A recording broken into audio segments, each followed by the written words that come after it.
Michael Patterson sat alone in the corner booth of the Golden Star Diner, nursing a cup of coffee that had long gone cold.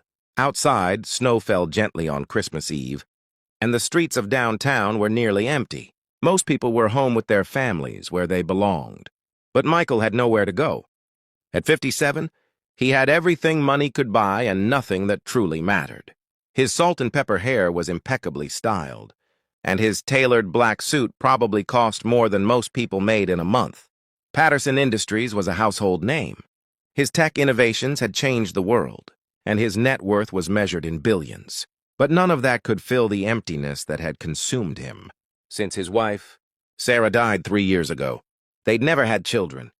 Sarah couldn't, and they'd talked about adoption, but somehow the years had slipped away, consumed by business deals and travel and the relentless pursuit of success. And now Sarah was gone and Michael was utterly alone. He'd sent his household staff home for the holiday. His brother's family had invited him to their celebration in Colorado, but Michael had declined. He couldn't bear the thought of being surrounded by happy families, of watching children open presents while he sat there, a reminder of all he'd lost and never had. So instead, he sat in a diner on Christmas Eve, watching the world go by through the window. The place was nearly empty, decorated with slightly worn garlands and a small artificial tree in the corner. It was a far cry from the lavish holiday parties he usually attended, and somehow that felt right. He didn't deserve joy. He didn't deserve celebration. The bell above the door chimed, and Michael glanced up out of habit. A young woman entered, shaking snow from her blonde hair. She wore a cream-colored coat that had seen better days, with visible tears and patches. Behind her came a little girl, perhaps 6 or 7, with the same blonde hair pulled back in a ponytail.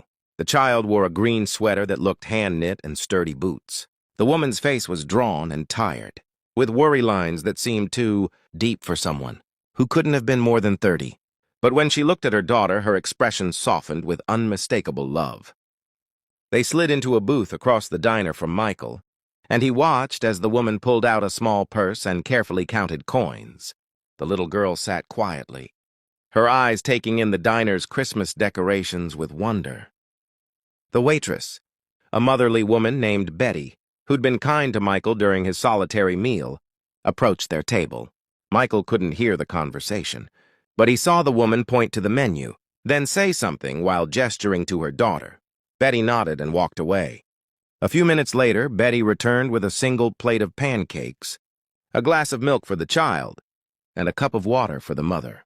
Michael watched as the woman cut the pancakes carefully and placed the plate in front of her daughter.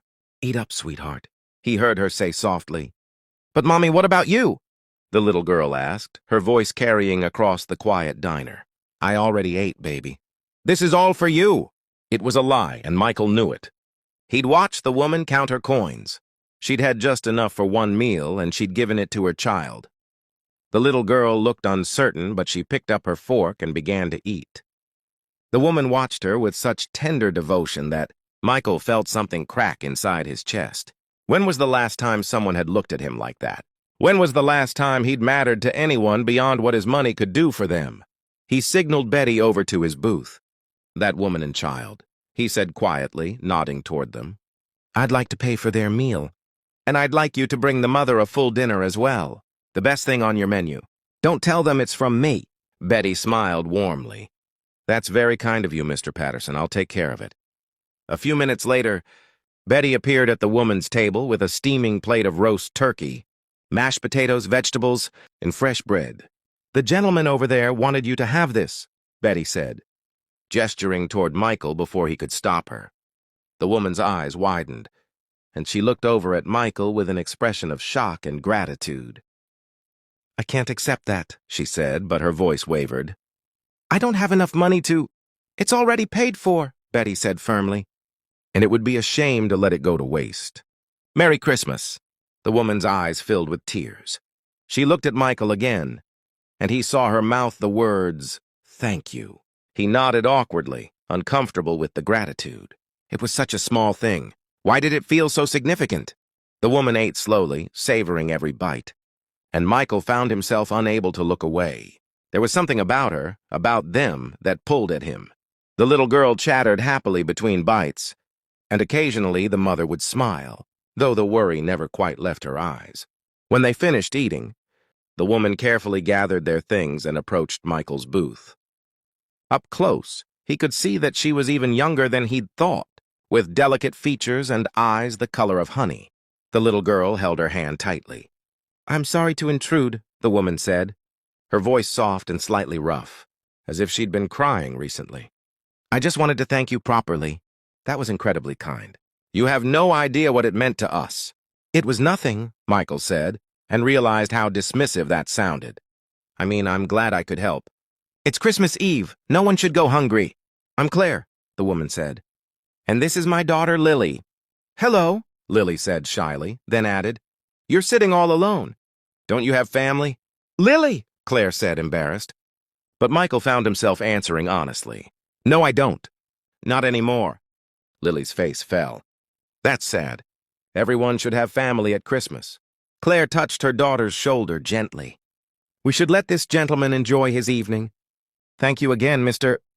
Patterson. Michael Patterson." And actually, he surprised himself by continuing. "If you don't mind my asking, where are you headed tonight? Forgive me for being presumptuous, but you look like you might need help." Claire's face flushed and she looked down. "We're fine. We have a place to stay." It was another lie, Michael realized. He recognized it because he'd become so good at spotting lies over the years in business.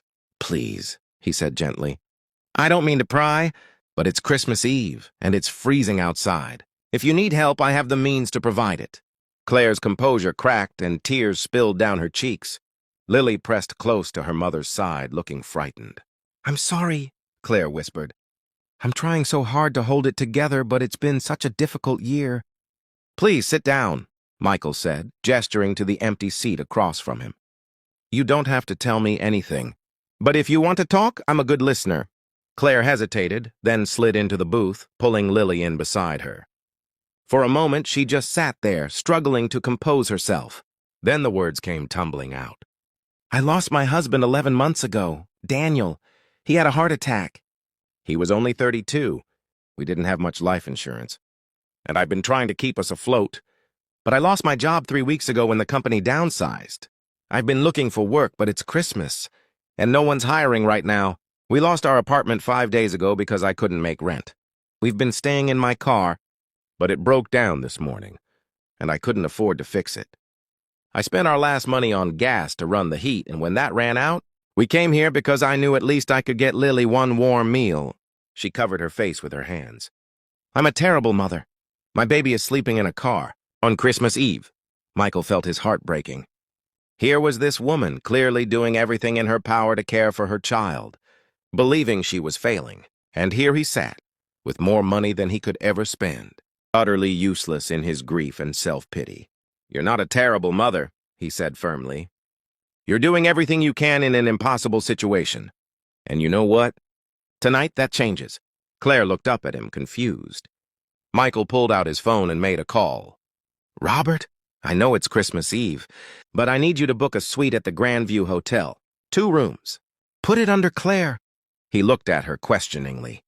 "Morrison," she whispered. "Claire Morrison. Indefinite stay. Charge it to my personal account." He paused. "Also, I need you to get me the number for Sandra Chen. Yes, I know it's late. It's important." He ended the call and looked at Claire, who was staring at him in disbelief. "The hotel will be ready in half an hour. You and Lily will have a warm place to stay for as long as you need. Tomorrow is Christmas, so we'll let you rest and celebrate the day. But the day after, I'd like you to meet with Sandra Chen. She's the Director of Human Resources at Patterson Industries. We can find a position for you." "I don't understand," Claire said, shaking her head. "Why would you do this for us? You don't even know us." Michael was quiet for a moment, thinking about how to answer. Finally, he said, "My wife Sarah died 3 years ago. We never had children. For 3 years, I've been going through the motions, building my company bigger and bigger, making more money, but none of it means anything. Tonight, I was sitting here feeling sorry for myself, drowning in my own loneliness. And then I watched you give your daughter the only meal you could afford.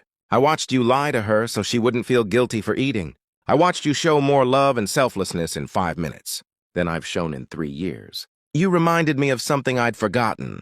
What's that? Claire asked softly. That love is what matters. Not money, not success. Love. You have so little, but you're so rich. And I have everything, but I'm bankrupt in the ways that count. He smiled sadly. So maybe you're not the only one being helped tonight. Maybe I need this as much as you do. Maybe more. Lily, who had been listening quietly, suddenly spoke up. Are you lonely?